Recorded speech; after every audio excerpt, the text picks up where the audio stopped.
Major Spoilers theme song. Yeah, good times, man. Hey, speaking of good times, welcome everybody to the Major Spoilers podcast. Thank you for downloading and checking us out this week. If you want to learn all about high school and all that other stuff, book readings from high school and college and all that stuff, you need to check out the pre-show. Weird, isn't it? This week is a free-for-all discussion. And so we're just going to continue on from where we're at. What were you going to say, Rodrigo? Sorry. Good times about being in bad schools? Oh. Yeah, my school wasn't very bad, but Columbine happened while I was in high school. Yeah. Right. Definitely that started seeing this like weird, jailification of high school, which, as you said in the pre-show, pipeline. as Matthew said, it is a prison. But definitely every year that I was there, it got more and more quote unquote secure, like metal detectors and stuff. And then I went back a few years later just to, see my teachers. And it was like okay, you check in outside and you go through the metal detector and you so there's somebody inside and you tell them exactly what you're doing and why. And it's like when I first went to that school, anybody could walk in off the street without any issues, right? Oh, yeah. Yeah. Right. Fortunately, it was built in the 70s, so it lent itself to be, because it was already just like a cement cube. Right. So it wasn't easy to, or it was easy to just like shutter all the entrances and exits. Yeah. Did you ever get to leave campus at lunchtime, Matthew? We did. We would go like across the street when there was a hamburger joint there, or we would go home to eat, or go down to the grocery store and buy candy for lunch. There was nowhere to go. Oh, but okay. We could. I mean, did you go across the street to smoke your cigarettes? No, you just smoke your cigarettes in the parking lot. They wouldn't let us. They wouldn't let. I didn't smoke, but they wouldn't let kids be on campus on school grounds to smoke cigarettes. So they would literally go across the street and stand in this field and smoke and just stare at the school until they came back in. It was a funny thing. When I was going to Russell High, there were actually not just designated smoke areas, there were designated smoke breaks. Yeah, that's when I was a freshman. There were still smoke breaks. You had like 10 or 15 minutes to goof off, and that was supposed to be a smoke break for people. But I think by the time I was a senior, of course, the smoking age had been changed. I don't know when the smoking age changed. Probably the same time the drinking age changed. Probably about the same time. No, it was later, because the drinking age changed when my sister was about to turn 18, and she was 2 years older than me. So that would have been around 85, 86. Yeah, the I know smoking age changed while I was in high school. Yeah, that must have been, because I know by the time I was a senior, there was no smoke breaks or anything like that. But I also remember in high school writing letters to, I guess, the governor or maybe our representatives saying, hey, you shouldn't raise the drinking age. If we're young enough to go fight in Vietnam, we should be old enough to drink. Anyway, hey, have you guys heard the news? The Fantastic Four have been found. Pedro Pascal will be playing Mr. Fantastic. And Vanessa Kirby will star as Sue Storm, the Invisible Woman. And Joseph Quinn will play Johnny Storm, a.k.a. the Human Torch. And I don't know this person. Moss, what's his name? Moss, Ebon Moss Bachrach will play Ben Grimm / The Thing. Movie is set for July 25th, 2025. Coming from WandaVision director Matt Shakman, with Jeff Kaplan and Ian Springer pinned to write the draft of the script. So is this going to be a full-scale MCU thing? Yeah, this is the whole MCU, man. Nah. This is the Fantastic Four, now part of the MCU, now that Disney owns everything. See, here's my problem with this. The Fantastic Four as an entity has been more interesting historically. Well, I think that's what they're going to be doing. 30 years than it has been as an actual ongoing property. So I want to see them revitalize the Fantastic Four comic successfully in a way that doesn't, make me want to hurl. But I also feel like 2025 is almost 20 years since Iron Man. And unless it kicks off a new era of everything is going to be big time superhero awesomes, I'm worried that it's going to be one of those too little too late situations. I don't know about that. I know a lot of people are like, oh, we're just so tired of superhero movies. I think people are just tired of having to feel like they're forced People are tired to go of the see. formula. Yeah.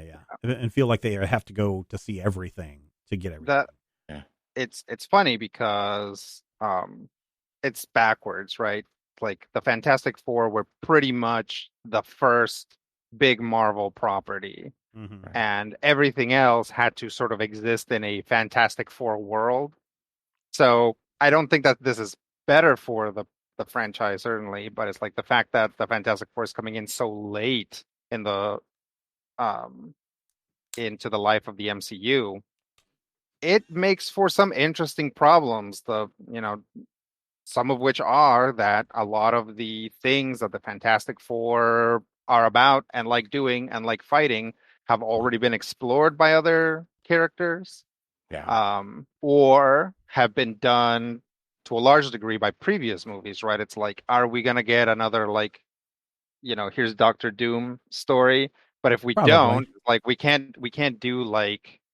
They go to God, what is that world that they go to when they shrink down? Zone? Yeah, to the negative zone. Yeah. They can't go to any of those places because we've kind of already been to places that are either that or a lot like that. So Quantumania was basically a Fantastic Four movie. It really was. Quantumania was totally a Fantastic Four movie. But what if they even turned Ant-Man into spaghetti in it? What if Fantastic Four did all that, but they did it first? What if this is a movie that is a period piece movie? That doesn't mean they did it first. Sure it does. No, it does. Just like Captain America was the first Avenger. Okay, so I'm not saying in universe they're going to be sad. They're not going to be sitting there being like, somebody already went to the quantum realm. I'm saying as viewers, they have already done stuff that we've already seen. Yeah. There is one movie, there's one property that Marvel has that would work as a absolute prequel, and that's Sentry, if they did the Sentry thing.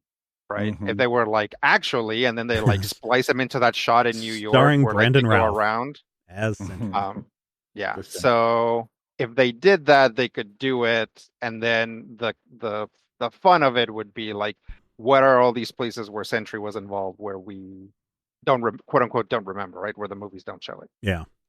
But that's what I was kind of hoping. Fantastic Four like that, it's like, well, then it wouldn't have been so impressive to meet Iron Man. It wouldn't have been so impressive to meet Thor if we already had 4 superhumans kicking around in the universe before that. Yeah. I see where you guys are coming from, but I mean, it depends on what kind of story you're telling and which direction you want to approach on that. And quite frankly, how many times have we had Spider-Man rebooted by Sony, and we've got all these different Spider-Mans, and people are fine with that? And that's, how many times are we going to reboot Batman and have the origin story retold again and again and again? So I think that there's room for doing something with the Fantastic Four under the Marvel umbrella of the MCU, and being able to tell a story that they feel comfortable with, and not just a movie that's being rushed out because of a contractual obligation in order to keep the movie rights. My biggest concern is in fact that prism of Spider-Man. Yeah. Like Spider-Man in the MCU was barely allowed to do Spider-Man things because it was so focused on Iron Man, right? It's like Spider-Man gets introduced in a Captain America sequel. He shows up in his own movie, but it's all about Iron Man, and then Iron Man dies, and the next movie is all about Iron Man. It's just like, I'm worried that the Fantastic Four are going to show up, and they're going to be like, yes, now we must find this Miss Marvel character, and so on and so forth. No hate towards Miss Marvel, obviously. I actually watched the Marvels recently, and it was good. It was fun times. It just came out. It just is, I think, available this week on Disney Plus, I think. So I'm going to watch it there. Yeah, it was like a week ago, and yeah, it's on Disney Plus. Yeah, so I'm not paying for anything anymore. You know, I with the one exception of I'm going against my No Zaslav stuff. The new True Detective season just finished, and it's now available on digital. So I think that means that I can buy it. And a lot of people have just given it rave reviews and say it ties in very well to season 1, which I'm a huge fan of season 1 of that show. So I may go against my No Zaslav rule and actually buy that. But I definitely have been staying away from having to purchase movies or anything because I'm just like, well, you know, if I'm already paying for Netflix and Warner Brothers has dumped all of their stuff on Netflix, I don't have to have HBO Max anymore. So I haven't had it for several years, but, you know, Dune, for anybody that hasn't seen the Dune movie, it's on Netflix now until the end of this month. Yeah, that is nice. Is Zaslav has been so fire sailing. Not well. He's been so thorough about trying to get money out of this stuff that he has like basically taken a chunk of stuff off of Max and put it on other stuff. So I want to say like John Wick. Oh yeah, no, there's like Netflix now, and I'm like, I was kind of like, I've never seen a John Wick movie, and I'm like, well, maybe I want to see a John Wick movie. Yeah, no, they dumped like the Batman is on Netflix. Oh yeah, like, the Batman's on Netflix too. They just dumped a whole catalog of their big stuff, and you're right. If they're trying to make movies or trying to make money, then they need to make money. And who's got money to license stuff? Well, if Netflix does, they spend an atrocious amount of money for Friends for however long they had that, and for Community, and I think they had Parks and Rec, but none of those are on there anymore. So, you know, Netflix is willing to do that because that'll bring people in.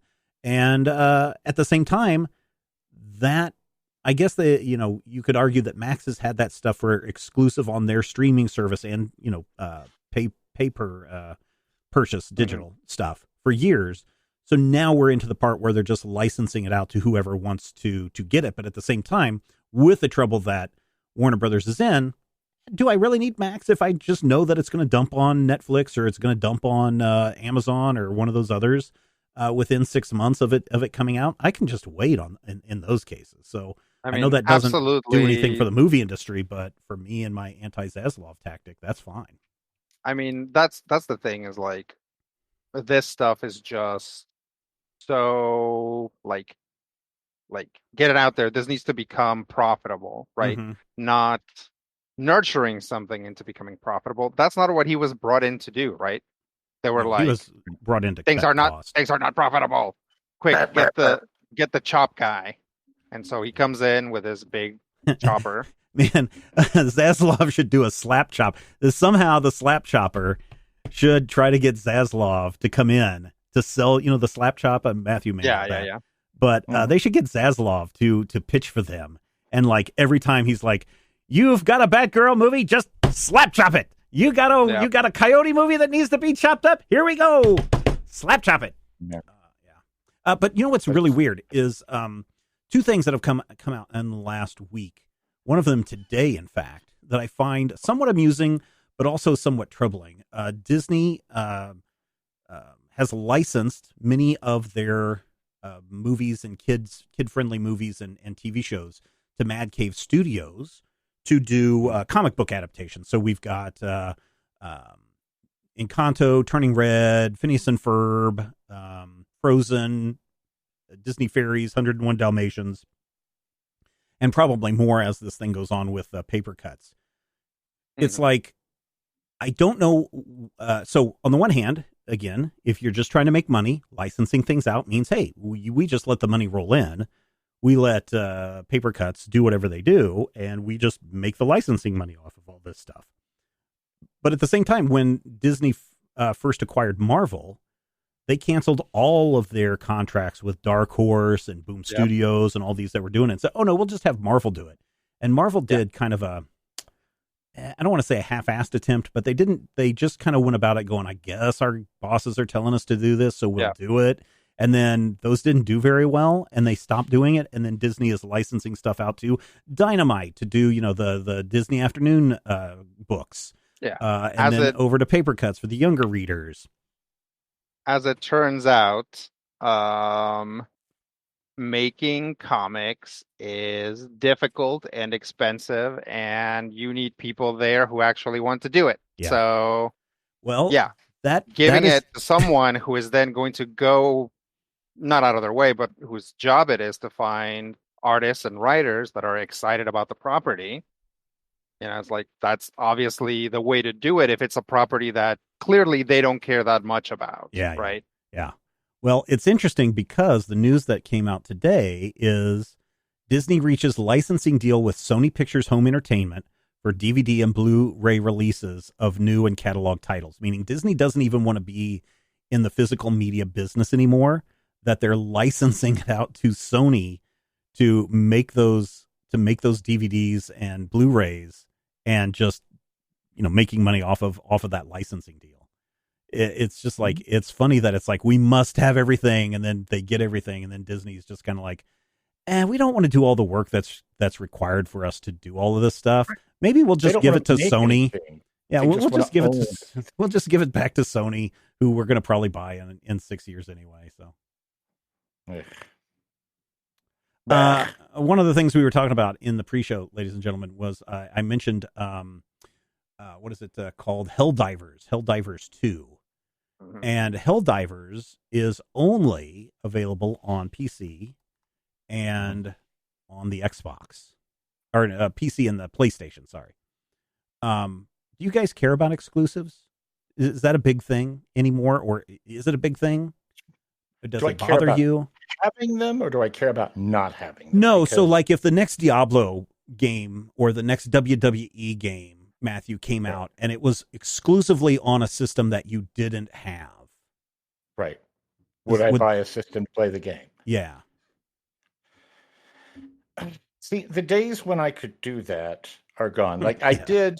Same. At one point, I literally was sitting home, and my friend had an N64, and we were playing his game, and then he wasn't home. And I'm like, it's 3 a.m. I'm wide awake. I have $150. I literally went to Walmart, bought a PS4 and the game, not a PS4, an N64, and came home and started playing. But the PS4 that I have now was a Christmas present because it literally took 4 months for the women of the household to set aside the amount of money to purchase the thing. Yeah. My first car cost 1/10 of what they paid for the PS4. And now Spider-Man 2, Electric Boogaloo from the people at, what is it, Insomniac Games, is only available on the PS5. And I'm like, so if I ever get a PS5, I might play Spider-Man. I think you can get Spider-Man 2 on not PS4, yet. But it doesn't have all the high resolution graphics, right? No, you can't get it on PS4 yet. Okay. All right. Yeah, so does that bother you? Does that bother you guys? Does it's like, dang, I really want to play Helldivers, but I only have an Xbox, or oh man, I sure would like to play Spider-Man, but I only have an Xbox, or whatever. Generally, it doesn't bother me for two temporally locked reasons. Back in the day, I would either end up getting an Xbox or a PlayStation, whichever one had the games that I wanted.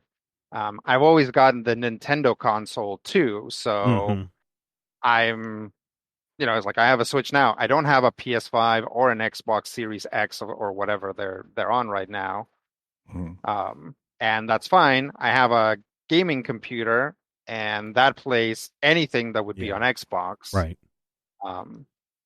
But we're entering a weird time in the console war. I think the old men of the console war are tired.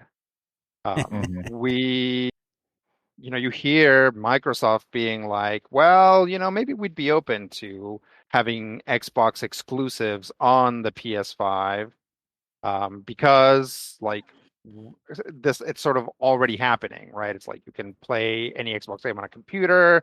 Any game that is not an exclusive is going to come out for both. So we could put our Xbox exclusives on the PS5 and make some money out of PS5 sales. Yeah. Right. And it's like, I would love it if the console wars just sort of dissolved and eventually like 2 identical machines came out, one from Microsoft, one from Sony, and it didn't matter which one you picked because they were both profiting off of both of them. Right. So that would be. I think at one time that was the thing, though, right? It's like, oh, I need to get Halo, so I have to get an Xbox. Yeah, totally. And it probably did drive a lot of console sales. But with the expense of the console sales, and like you said, with Steam basically having everything that you can play on a PC or anything that Microsoft releases you can play on a PC, I wonder if those days are over. I know that I think PlayStation or Sony had said that the sales of the PS5 have slowed down. Yeah, they've said that the PS5 is now in the latter half of its life or something like that. And I'm like, it just came out. Did anything come out for PS5? Like, did anything come out for PS5 that wasn't a remake or a sequel? Just the Spider-Man. But that's a sequel. That's a remake or you're right, a sequel, but yeah. It's like they remade The Last of Us 2, they remade all this stuff, and I'm like, it's like, seriously, were there any games that came out in this period of time that really stand out? And it's like, there's some good sequels, right? There's like God of War and Spider-Man 2. Like, those are big deals, and people bought lots of them. Assassin's Creed. Mm-hmm. So, but yeah, it's like, it seems like the PlayStation 5 only recently just came out, but I guess it's been like... Well, it came out pre-pandemic, but then there was such a that demand, might be it, and then it was hard to get the chips. Like, I tried for 2 years to get a PS5, and then finally was able to get one. Yeah, nobody got the PS5 when it came out. They had to wait 2 years. Yeah. So maybe that's why it seems like its lifetime has been so short. Mm-hmm. Mm-hmm. I think that much like the streaming services, there comes a point where you can't fragment anymore.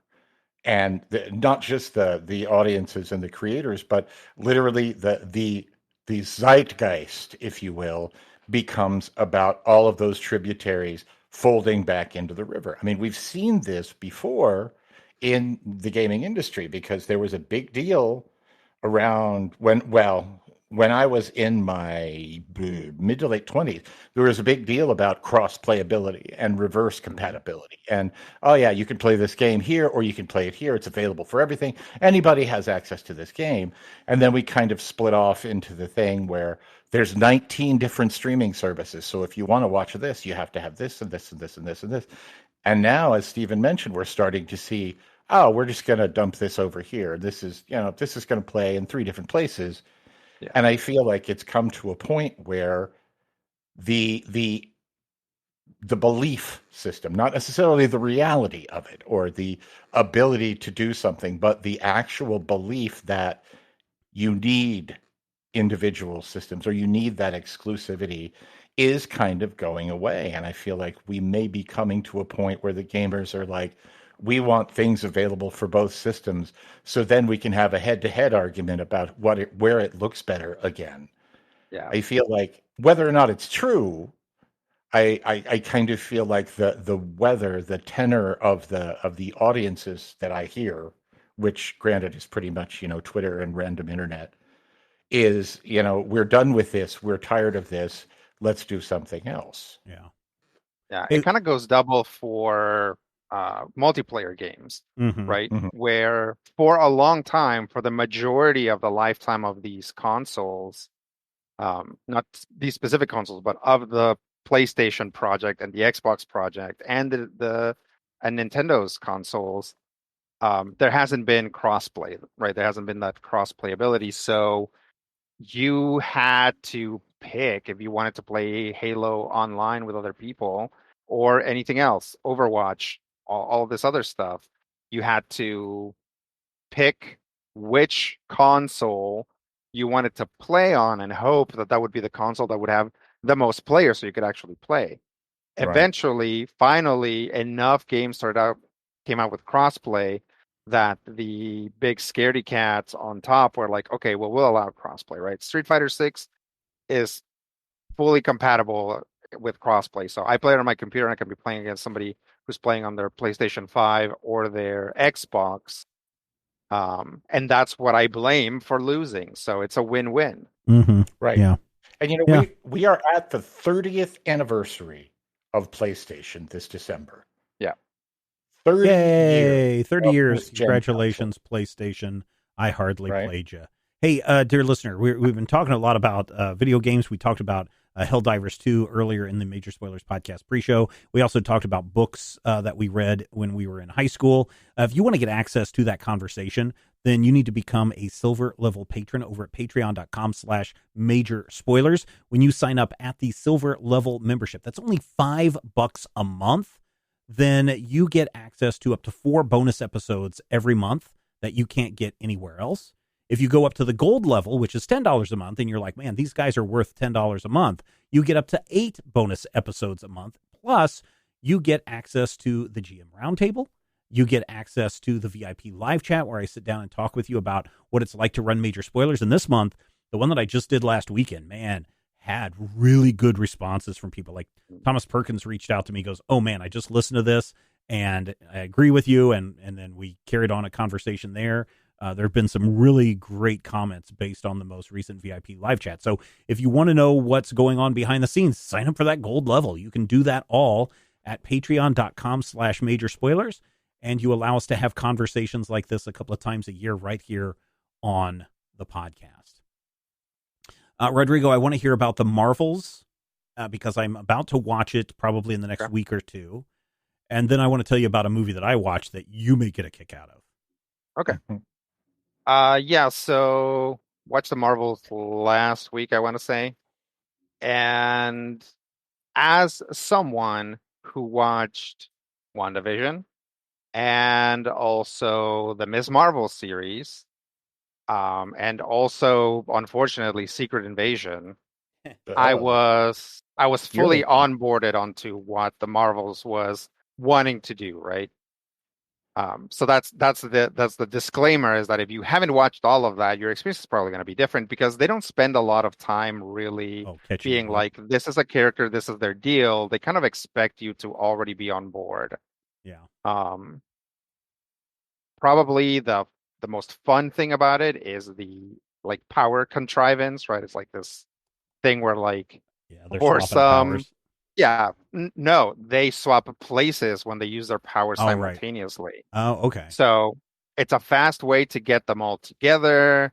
It makes for some funny, interesting fight scenes. That's probably the best thing about it, is that, they, Captain Marvel shoots at someone and Miss Marvel appears there and she can't shoot at someone. So she makes a shield, and then like, Professor Marvel, then they call her Professor Marvel. She doesn't like it. It's cute. But it has a villain who doesn't have a very strong presence. She, like, the only reason why I remember her name is because I think her name is funny. Dar-Benn. Which I just think it's a funny sounding name, which is fine. I'm not even knocking it. It just like stuck with me. But the villain and the villain's plan and all that stuff doesn't really work. There's a lot of stuff that was clearly started up, but then gets put aside. There's a thing where like Captain Marvel needs to make a tough choice, and she makes the tough choice. And Miss Marvel is like, how could you make that tough choice? Right? She's like disappointed that the tough choice was made and maybe people died or maybe something bad happened. And that's not really resolved. Just kind of comes around again. It's like, I wish that they had focused on like, on that interpersonal stuff with the characters a little bit more, because they start it, but they don't finish it. And of course, the ending is nonsense. But like nonsense, funny haha stuff, or nonsense like, what the heck? They lost the plot. Nonsense like, hey, remember who put out this movie? Okay. Like, the end of this movie is only there to set up something else. Of course. Yeah. So don't go in expecting the big resolution. Like, the big resolution could have a big impact on the characters. It could have, but we don't know that because we follow whatever's coming next. Interesting. Interesting. Okay, so this movie dropped as a Netflix exclusive back in September of 2023, but whatever reason, Netflix needs to get its algorithm right, because it only showed up to me like yesterday, Sunday, in my suggested new stuff, and I was like, oh, what is this? It's called El Conde, and I was like, okay, what is this? And so and it's a vampire story, but it's also a black comedy. And the premise is Pinochet, the dictator from Chile. Yeah. Mm-hmm. He is a 250-year-old vampire. And he faked his death because he was tired of people hating him as the dictator. And it goes into his big backstory, which the backstory is really cool, too, because he's... was there during the beheading of Louis the 14th and Antoinette. So that's kind of his origin story happens there. But now he's 250 years old and he's just like, I don't want to live anymore. All of my kids, my wife just, I don't love her anymore. And she harasses me about biting her and turning her into a vampire all the time. And I hate it. And my kids are all after my hidden fortune everywhere, and I can't stand it. So, it's like the kids are trying to suck him dry for all the money that they think that he has. And it's all in Spanish. And then the Catholic Church also wants to kill Pinochet so that they can, of course, rid the world of great evil because of he's a vampire, but also to get access to all of the bank accounts and all of the money and all of the contacts that he has had over the years so that the church can blackmail all those people and get money out of them. So that's somewhat funny, too, that everybody is just trying to bleed everybody else. But in the process, this young nun that they send to Pinochet when he's in exile, the two of them kind of fall in love with one another. And he says, oh, no, I want to live. And so he is, trying to cut everyone off so that he can go out and have a life again with this nun. And then even though this whole thing is in Spanish, there is this English voiceover that keeps talking about Pinochet's life and how he did this and how he did this and what he was thinking and all of these things. And at first I was just like, okay, I guess it doesn't make sense. Maybe it's something that they were doing in the, for the translation or whatever. But then when the payoff happens at the end, it's like, oh, this is great. This is great. So if you guys are into like some black comedy horror type stuff, then you might, if you've got some time, it's 1 hour and 51 minutes. It doesn't have a high rating. It's only 3.5 slices of meatloaf out of 5 on the review summaries. But it is just quirky enough to where I was like, okay, I'm only going to watch an hour of this and then I'm going to go to bed. And I ended up watching the full thing. And at the end, I was like, oh, I was not expecting that ending, and it was worth it to get to it. And it's beautifully shot in black and white. So it may not be the greatest movie of all time, but if you're looking to meld your South American dictators with vampirism, then El Conde, I think, is the only place where you're going to get that. So classic. Yeah. Matthew, have you watched any movies lately? I did, and it actually, when you said if you like dark movies with weird comedy, so you guys know the writer-director Ari Aster.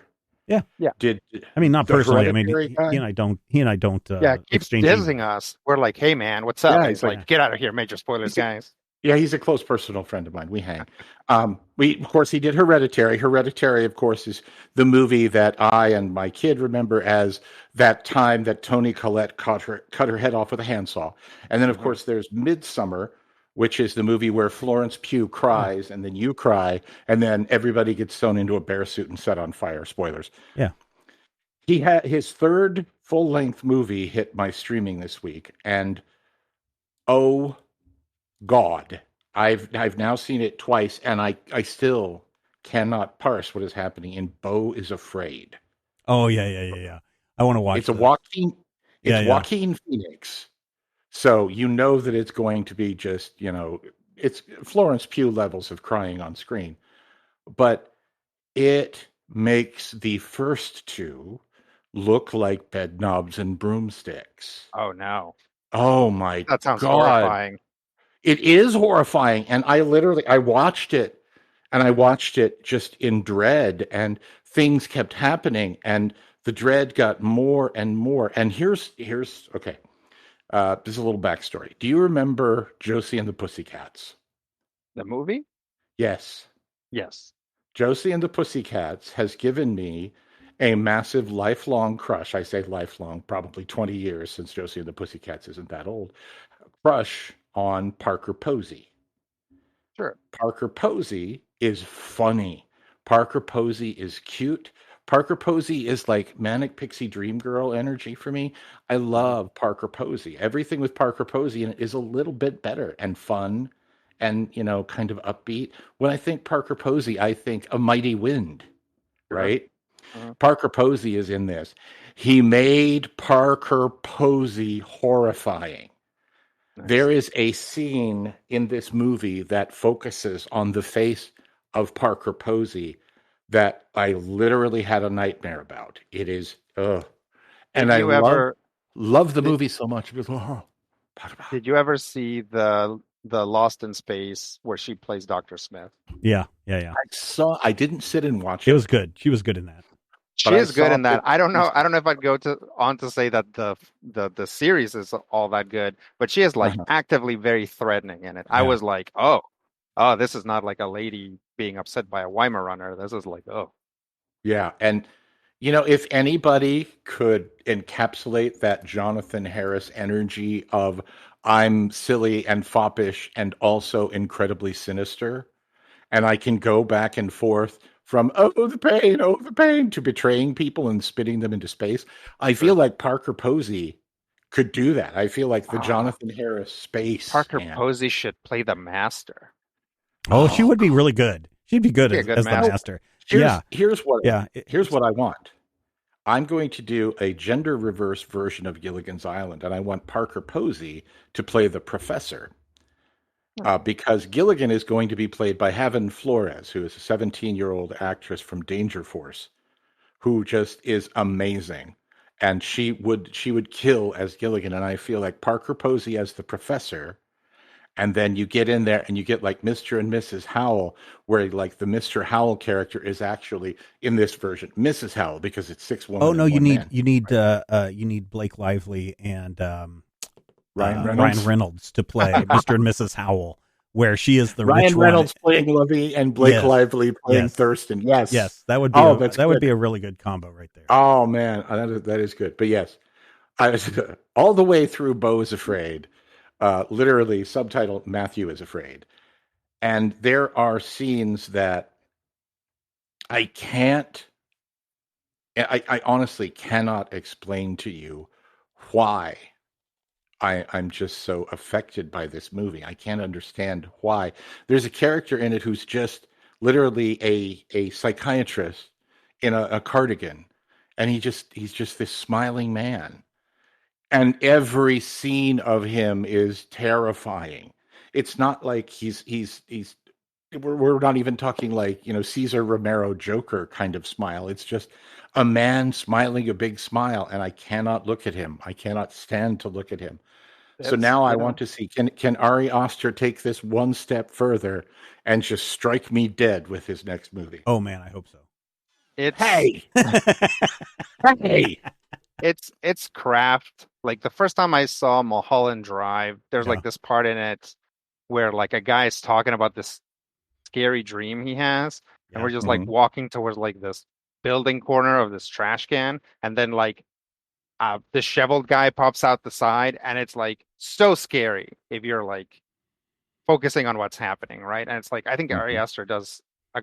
Ari Aster did Mulholland Drive. This is just an example, right? But Aster does a really good job at like sort of like narrowing your field of vision to exactly what he wants you to feel and see, but also telling you like there's also threatening things happening on the outside. Why are you only paying attention to this? You should like look away, but you can't. He won't let you. He has control of the camera. Yeah, right.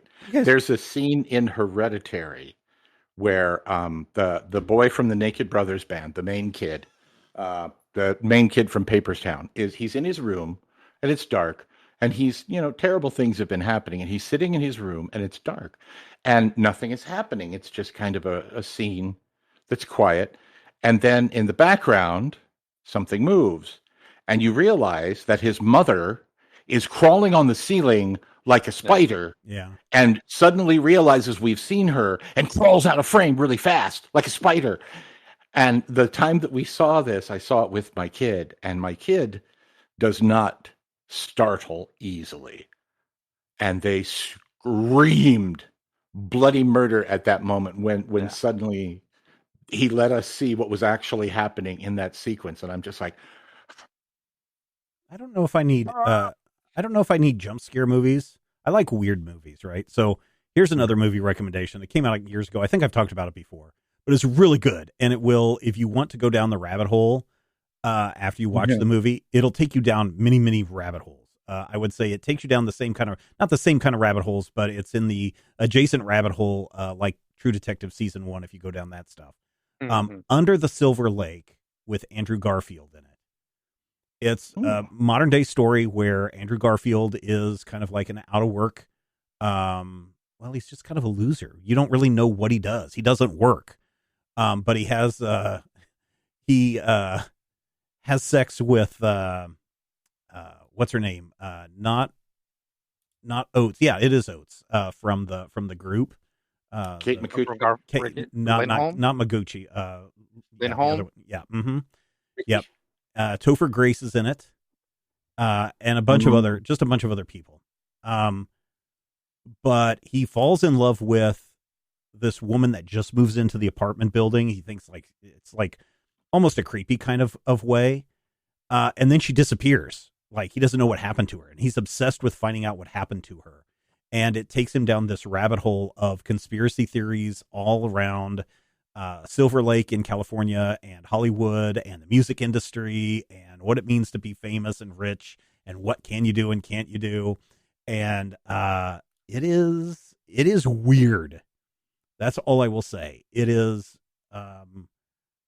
it's probably not Twin Peaks type weird, but it does get up there. And that's what tipped me off, Rodrigo, is when you said Mulholland Drive.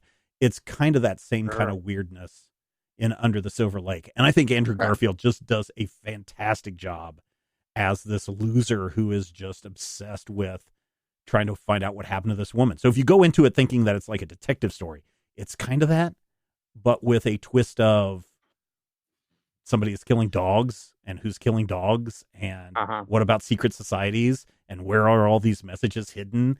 And apparently I barely brushed the surface, and then I was like, no, I got to get out, because apparently the movie has hidden messages throughout, and there's a lot of cryptography plays a big role in the movie, but it also ties into things outside of the movie and in real life. So it starts to blur the lines between a movie that you get to watch for fun and also not really a augmented reality game or a real life game. Right. But it kind of feels that way as you start getting into some of the real lore behind some of the things in this movie. So El Dorado. I've watched it a couple of times. Under the Silver Lake is interesting and fun.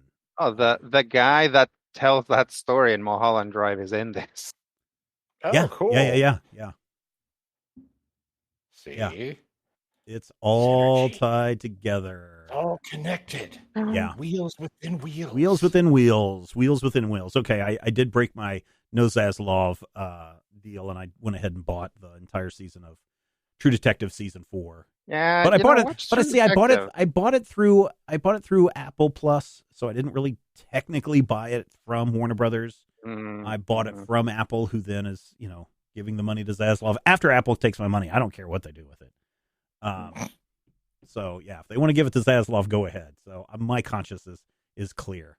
Speaking of, though, I did have a weird dream, and I don't know if I should talk about this on the show because I might get visits from FBI and CIA agents. Boy. Again. I know, right? I don't need that to happen. Did Coca-Cola send you guys? No, they were kind of disturbing dreams, because I woke up and then went back to sleep and then had another dream about another person having the same thing happen to him. So the first dream was, I dreamed that Jimmy Carter died.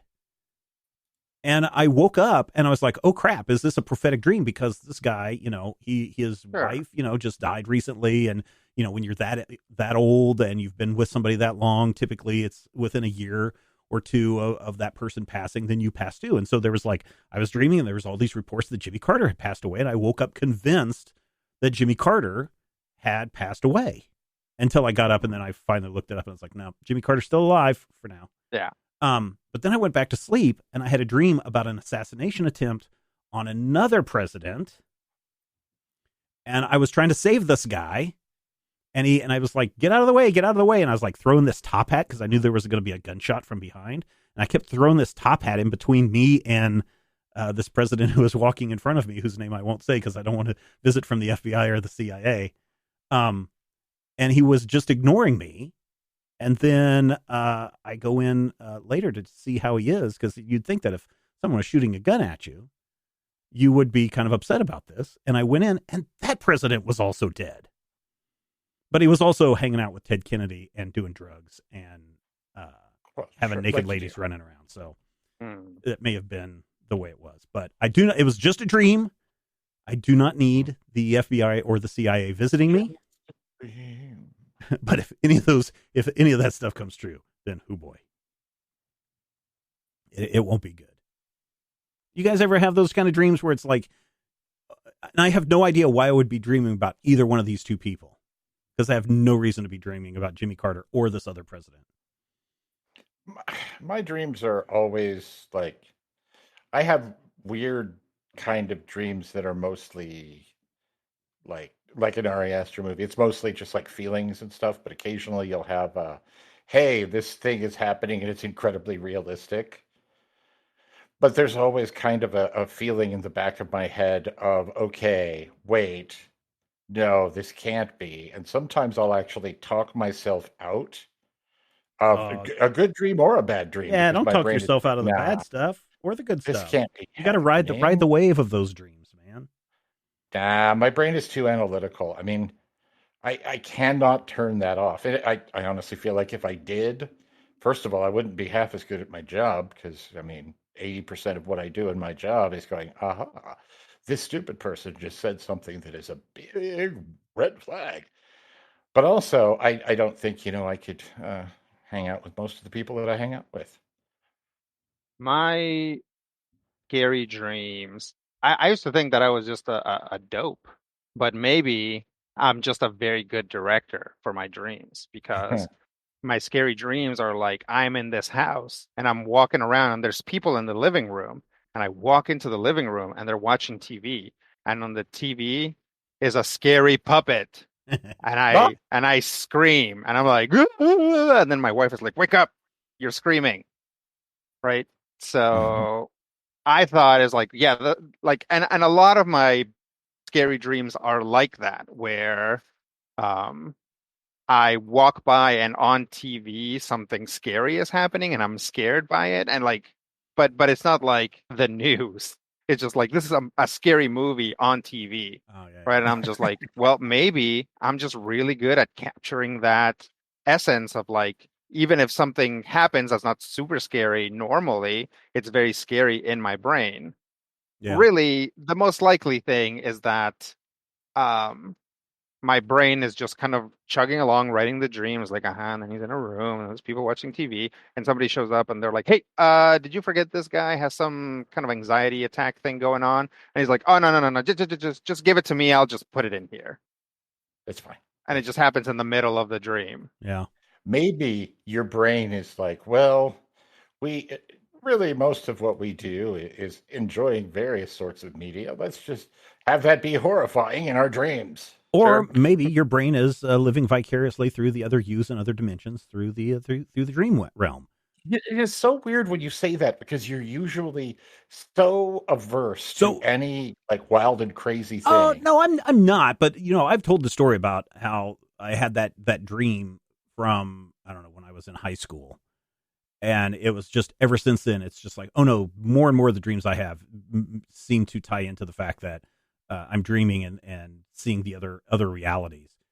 To make that even more weird, within the last, I want to say 4 years, more and more people are talking about that, and it's an actual, like, now a theory, hypothetical theory, obviously, because that's what all theories are. But there, people are like, yeah, there may be some connection between a multiverse and the dream state, and I'm like, interesting. Now, if suddenly I become part of a crack task force tasked with closing the portals to keep the aliens from the Aliens movie from coming in and killing us all, then I'll know that I've been right all along. So, yeah, that's probably my one. If I have one weird theory, that's the only one that I really like dead set on, just because all my dreams are just like normal stuff. Yeah, sometimes I have some scary stuff. Sometimes I have some really truly bizarre stuff, but a lot of times it's like slice of life stuff. Like, I'm just walking around and all of a sudden, oh, did you hear Jimmy Carter died? I'm like, no, I did not. That's really weird and sad. And then I wake up and, To be clear, Steven is not Steven is smart, but that has nothing to do with his like actual secret belief in all this like weird stuff. I sincerely believe that someday Steven's going to go missing and reports are going to be like, he was last seen entering an elevator and spinning around 3 times before a young woman also got into the elevator out of nowhere, and he has never been seen since. Have you guys ever done that elevator? No. I did. No, because I kind of believe it too. Yeah, no, I did. We were staying we went on one of those soccer trips where we had to play out of town soccer, and we went to Kansas City where they had just enough floors to do that. And I was like, I even, for those people that were around, I even streamed it live on either Twitch or Instagram. Either way, those are gone now. You can't find them. But I did the whole thing. I did the whole pressing the buttons, writing them up, make sure I don't look anybody in the eye, all of that stuff. And nothing happened, unfortunately. I thought it might, especially when it opened up onto a floor that was under construction. And I was like, what the hell is this? No. But my wife thought it would be funny. She didn't do it, but she's like, after you left, I was going to run up to that floor, and when the door opened, I was just going to scare the crap out of you. She would do that, but yeah, no. See, Rodrigo's in the same mindset. You don't do those things because you don't know what would happen. And maybe I did do something screwed up. It would be so inconvenient to get pulled into another dimension right now. I've got stuff to do. Yeah, me too. Speaking of things to do. Speaking of things to do, dear listeners, thank you so much for your time this week. I enjoy having these just shoot the breeze kind of conversations with everybody, and I hope you do too. And so we've done what we need to do, and the only thing that you need to do is head over to patreon.com/majorspoilers so you can catch the first half of the show where we're talking about school books and video games and Helldivers 2 and all that fun stuff. Again, you can only get that when you sign up at the silver level, patreon.com/majorspoilers. Next week, we are back with, what is this? Are we doing Invincible Volume 3 next week? Whoa. What? I think we were actually only supposed to do it this 9,000 years after the last one. I know, right? So yeah, we're going to go revisit Invincible next week on the Major Spoilers Podcast. Why? Because we know that you love comics and we do too, and we will talk with you soon. If I had the X-ray vision of a Superman, I could save a few bucks and stand around and read through the covers of the comics on the stand. But although every other page would be backwards, I suppose I could still read the evens and the odds. Well, I don't know. Guess I haven't thought this all the way through. Plus, as soon as the comic book store guy knew, they kicked my butt out on the corner. What a major spoiler. What a major spoiler. When I think about a better way, if I was hulking green or gray, I could just bust through that brick wall, take their comic books away. But then the little meat would deal with all the tanks and bombs and guns. Have you ever tried to read a series with all that going on? Guess I need to rethink this plan. How would I bag and board my comics with such huge hands? Guess I already told ya. What a major spoiler. What a major spoiler. Yeah, yeah, yeah. What a major spoiler. What a major spoiler. If I'm Stark Raven, rich like a man of iron, I might not be surprised to find that I might actually have the hard cold to follow an entire storyline. But would I really even need to read up on all those escapades? I mean, who needs such distractions when your sister's such a babe? But the downside is such a beast. being shot up in a fun being the Middle East with a King Santo and soldier. What a major spoiler! What a major spoiler! Yeah, yeah, yeah! What a major spoiler! Whoa, whoa, whoa, whoa! What a major spoiler! This podcast is copyright 2024 by Major Spoilers Entertainment, LLC.